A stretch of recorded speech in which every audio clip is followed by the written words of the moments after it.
We're actually joined on the line by Rabbi Hershel Gluck, who chairs the Muslim and Jewish Forum, and we're really pleased he's actually joining us because he actually was travelling in Poland, yet very kindly has joined our programme. Welcome to the programme, Rabbi. Thank you for having me. It's always a pleasure.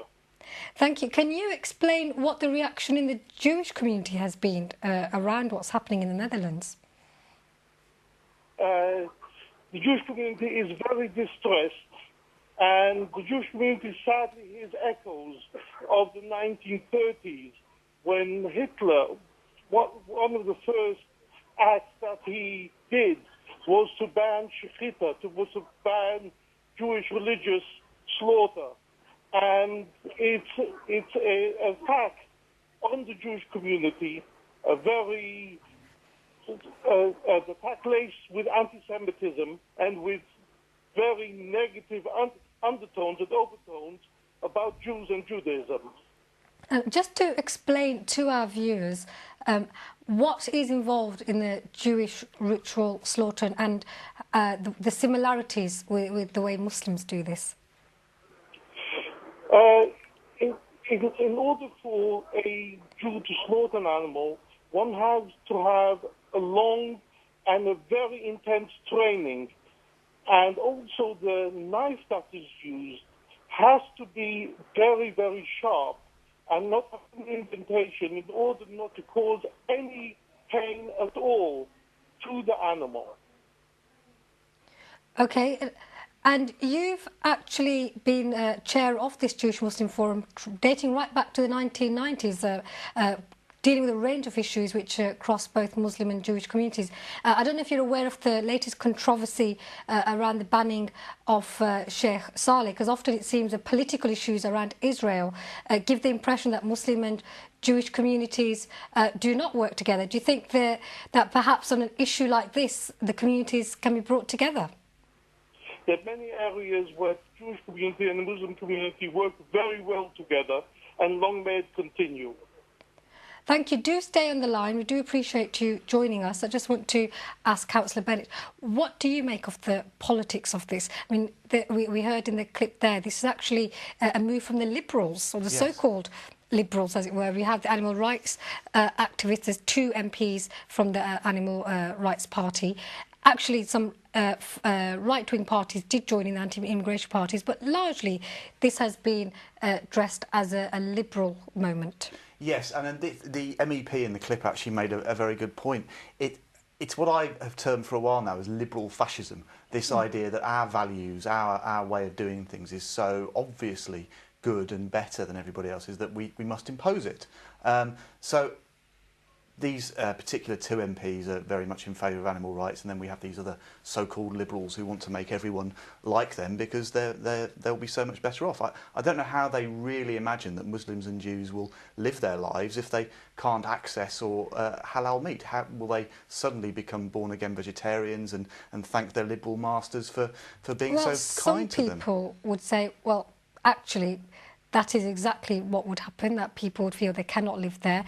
And in fact, that's the agenda here. It's because, especially the Muslim community, is not liked. And at the moment, it's a Jewish community, which is kind of the collateral damage. I was reading some Jewish sites where they actually say it's the Muslims who are the target, but we're being caught up in this. Would you agree with that analysis? I agree with that 100%, actually, yes, because these people bringing the action, of course, did have the support of some of these very seedy people that you see on the continent now, who, as you say, want the Muslims to leave, basically, because they're cutting off their food supply, as it were. So literally, this is cutting off their food supply. So it makes life very, very difficult for them. The one thing I would say is, I don't know very much about Dutch politics, but for your clip said that they still had to go through their upper house. Now, generally, upper houses, like our House of Lords, are the places for more considered debate, and you have elder statesmen there who perhaps are less prone to knee-jerk reactions. So I would very much hope that when it goes to the upper house, it will actually get stopped in its tracks, and that will be the end of the matter. Well, that's an optimistic view, but given how large the majority was, it's not as if this was even contested very much. It was a huge majority. Would it not be problematic for the upper house to actually overturn what's going on? In all honesty, I don't know enough about Dutch politics, but if you have an upper house, that's partly what it's for, to put a brake on things that are perhaps more populist and ill-considered. So I'm only saying I hope. I'm not saying that I know or even believe that will be the case. And in the scenario that if it were passed, would we feel the implications of that directly because we are part of the European Union? I don't think there would be any direct implications for Britain. I mean, the best recent analogy, I suppose, would be the bans on the veil that have taken place in France, for instance. I mean, the government were very quick to respond here and say, we have no intention of doing such a thing. We don't believe it's British.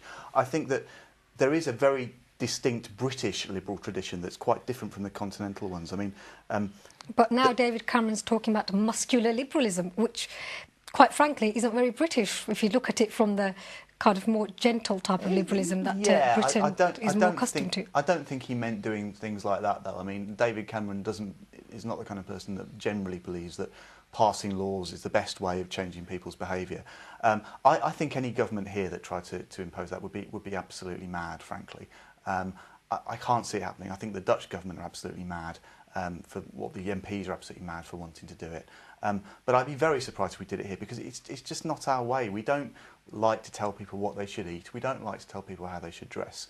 We are a liberal country in the truest sense of the word liberal, which is basically allowing people to live their lives and go about their business in whatever way they wish, provided they're not hurting anyone else.